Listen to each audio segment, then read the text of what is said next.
On June 30th, 2025, something monumental happened in Africa, but the mainstream media barely noticed. A quiet revolution, a message to the world, and a clear signal that Africa is taking back control of its wealth. The government of Mali officially took over two of its biggest gold mines, Yatela and Morila, from foreign companies that had, for years, controlled billions in natural wealth. These weren't ghost towns or played-out pits. These mines are still rich, still productive, and still crucial. And now they are Malian. Mali isn't just another country in West Africa. It is one of the richest gold producers in the world. It ranks third in Africa, after South Africa and Ghana, producing over 60 tons of gold every year. That's billions of dollars in value. But here's the catch. For decades, foreign multinational companies, mostly from Canada, the UK, and France, have extracted Mali's gold. They made the profits, while Mali got crumbs. In many contracts, Mali received less than 20% of total revenue. The rest? Shipped out, not reinvested, not shared, not seen again. This is not just about mining. It's about control, about colonialism rebranded. The same European companies that benefited from African labor and land 100 years ago are still here. But now they come in suits. They call it foreign investment. But to many Africans, it's economic occupation. Yatela and Morila were symbols of that. Managed by Anglo Gold Ashanti, IM Gold, and others, complex agreements that favored the corporation's little environmental accountability, few local benefits. The people of Mali knew. The government knew. And in 2025, they acted. Without warning, without fanfare, the Malian government moved decisively. On June 30th, they announced the national takeover of both mines. Their reason? Abandonment by former operators. In other words, the companies left. Mali stayed. And instead of handing control to another foreign investor, the government made a bold choice. Keep it. Run it. Control it. They launched Somacy, Société de Mines du Sud, and other state-backed operations to continue production. They hired local engineers. They began restoring operations with Malian workers, Malian control, Malian profit. The reaction? Shock, outrage, panic. Foreign investors didn't see it coming. International mining news called it destabilizing. French economic outlets described it as a dangerous precedent. Canadian firms quietly began reassessing their West African investments. But here's the thing, it wasn't chaos. It was justice. For years, these companies extracted wealth without reinvestment. Now that it's time to actually build Mali, they walked away. And Mali said, good, we'll do it ourselves. Now, Mali isn't just taking mines. It's changing the rules. New mining laws demand better royalties, environmental laws enforce cleanups, and land repair. Local ownership mandates are rising. A regional Sahel mining bloc is quietly forming with Burkina Faso and Niger. This is the decolonization of resources. And it's being led not in speeches, but in actions. In underground shafts, in boardrooms, in the soil of West Africa. Mali is not alone. Burkina Faso, under Ibrahim Traoré, has also removed French mining interests and moved toward nationalized control. Niger is pushing uranium independence. Ghana is revisiting foreign gold contracts. Even DR Congo is reviewing cobalt partnerships. This is Africa's economic revolution. One mine at a time, one law at a time, one leader at a time. And the world, they're watching nervously, because for centuries, Africa's minerals powered the empires of the West. But now, Africa is powering itself. Where does Mali go from here?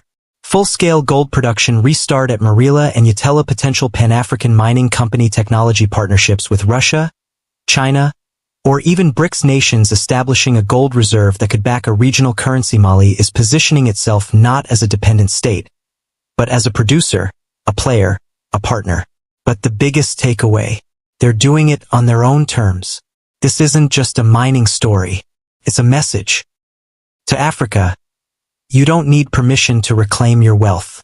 To the world, Africa is no longer asking. Africa is acting. Mali has taken back its gold. The people are watching. The future is shifting. And what happens next could change everything. Welcome to African Diary 24, the channel where Africa speaks for itself. From powerful stories and rich cultures to political realities and grassroots movements, we bring you content that informs, inspires, and challenges the narrative.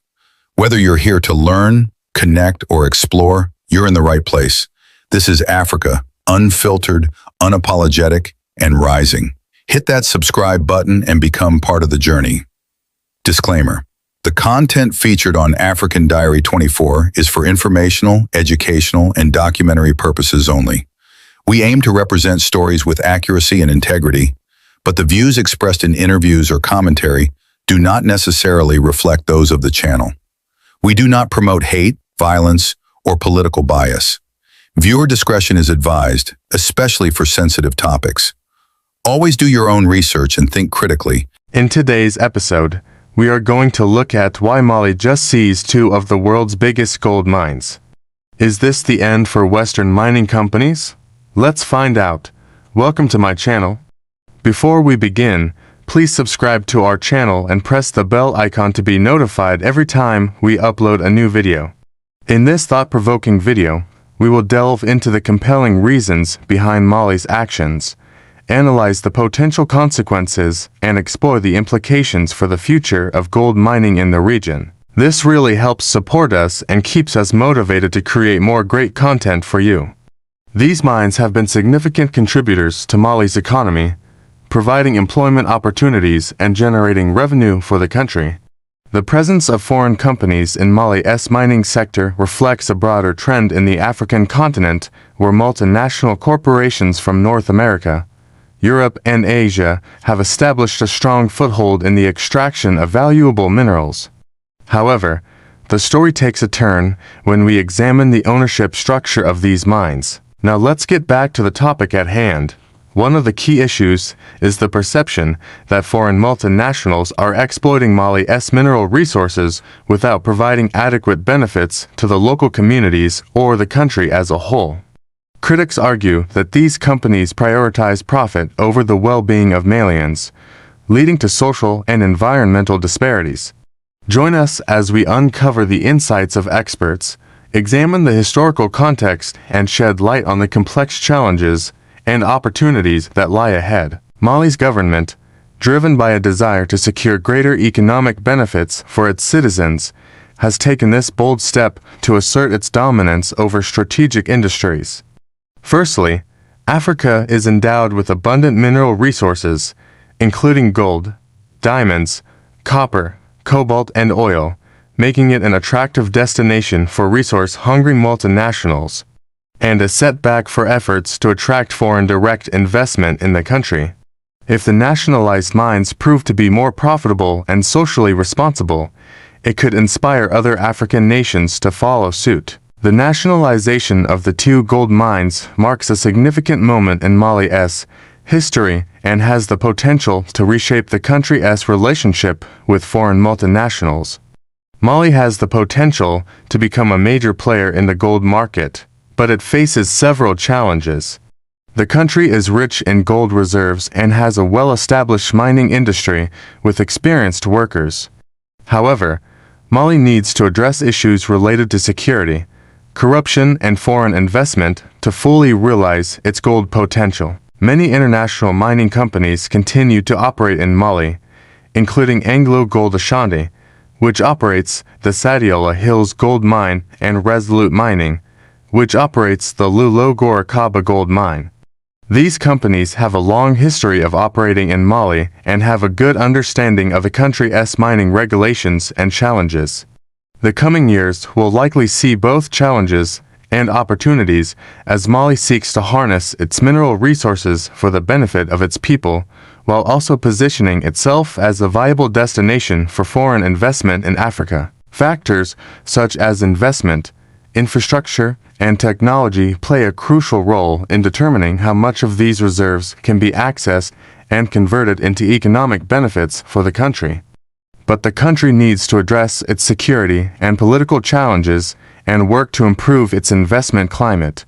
While the move reflects a broader trend of African nations taking control of their natural resources, it also raises important questions about the future of foreign investment in Mali and the broader mining industry in Africa. Will this inspire other African countries to do the same?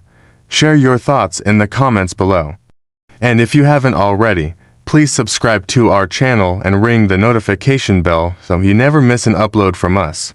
Thank you for watching and see you in the next one.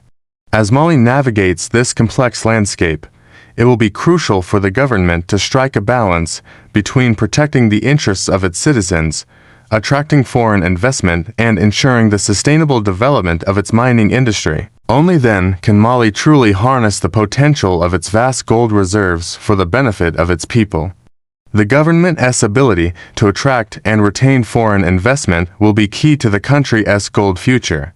Conversely, if the mines face challenges under state control, it could reinforce the argument against nationalization and highlight the importance of foreign investment in the mining sector. Mali boasts impressive gold reserves estimated to be around 400 tons. Meanwhile, the Yatela gold mine is estimated to have reserves of around 8 million ounces. These figures underscore Mali's potential for gold production and its significance in the global gold market. Each country has its unique geology and mining practices, contributing to the diverse range of gold reserves found across the continent. This substantial wealth beneath the surface has positioned Mali as one of the top gold-rich countries in Africa. The nationalization of the mines without adequate compensation could also damage Mali's reputation as a reliable investment destination, making it less attractive to potential investors in the mining and extractive industries. Aiming to increase gold production to 75 tons per year by 2026. To achieve this goal, Mali needs to attract foreign investment to develop its gold mines and improve its mining infrastructure. However, the recent nationalization of two gold mines has raised concerns among foreign investors who are worried about the stability of the country's mining industry and the rule of law.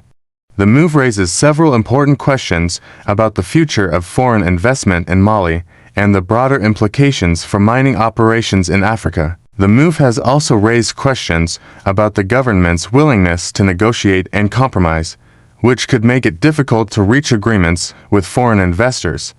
Secondly, many African countries offer attractive investment incentives, such as tax breaks and subsidies to lure foreign direct investment in their mining sectors.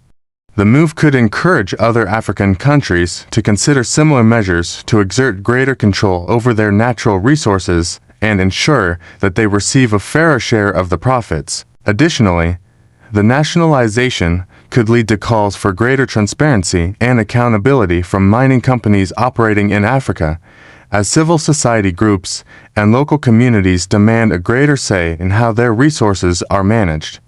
Citing the perceived failure of foreign companies to contribute sufficiently to the local economy or to address social and environmental concerns.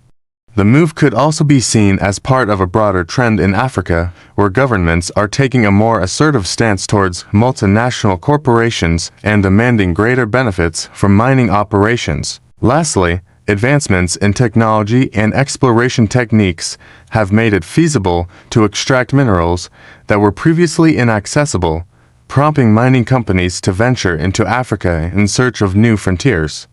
In a surprising turn of events, the Malian government has decided to seize control of two major gold mines previously operated by foreign companies. Gold, in particular, has been a cornerstone of Mali's mining sector, with several large-scale gold mines operating within its borders. The presence of these mines has both positive and negative implications for Mali. On one hand, the mining industry provides much-needed employment opportunities for the local population, helping to alleviate poverty and reduce unemployment rates.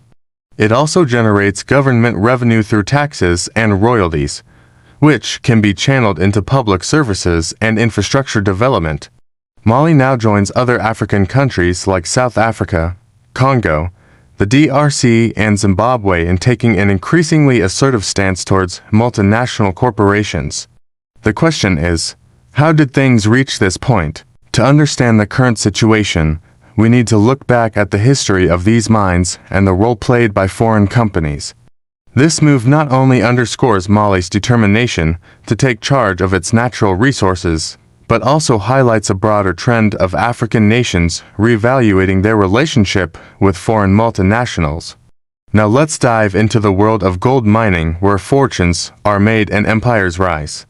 Mali, a landlocked nation in West Africa, is making headlines with a bold move that shakes the foundations of the global mining industry. But what exactly is driving Mali's decision, and what does it mean for the future of the country and the mining industry as a whole? The recent nationalization of two gold mines in Mali signals a significant shift in the country's approach to resource management and foreign investment. Before we go any further into this video, we would really appreciate if you could hit the like button. The two gold mines at the center of this development are the Yatela and Morila mines located in Mali's southern region. For many years, the Yatela gold mine was operated by a Canadian company, B2Gold Corporation, while the Morila mine was under the control of a British company, Clough Gold plc. The influx of foreign mining companies into Mali and other African nations can be attributed to several factors. The mining industry plays a pivotal role in Mali's economy, contributing significantly to the country's GDP and export earnings. However, there have been growing concerns regarding the impact of foreign mining companies on Mali's economy and its people. The nationalization of the two gold mines reflects a growing sentiment among African countries to take control of their natural resources and chart their own paths to development. The Malian government's decision to nationalize the two gold mines has sent shockwaves through the international mining industry. One of the immediate concerns is the potential impact on foreign investors who may view this move as a breach of contract. However, Mali's government may argue that the nationalization is in the best interest of the country and its people. The nationalization of the gold mines is likely to have far-reaching implications for the mining industry in Mali and the broader West African region. Moreover, the success or failure of Mali's nationalization efforts could serve as a case study for other countries considering similar moves. As Mali navigates this complex landscape, it will be crucial for the government to strike a balance between protecting the interests of its citizens, attracting foreign investment, and ensuring the sustainable development of its mining industry. Now let's try and answer the question, what is the future of Mali's gold? The government of Mali has ambitious plans for the gold sector.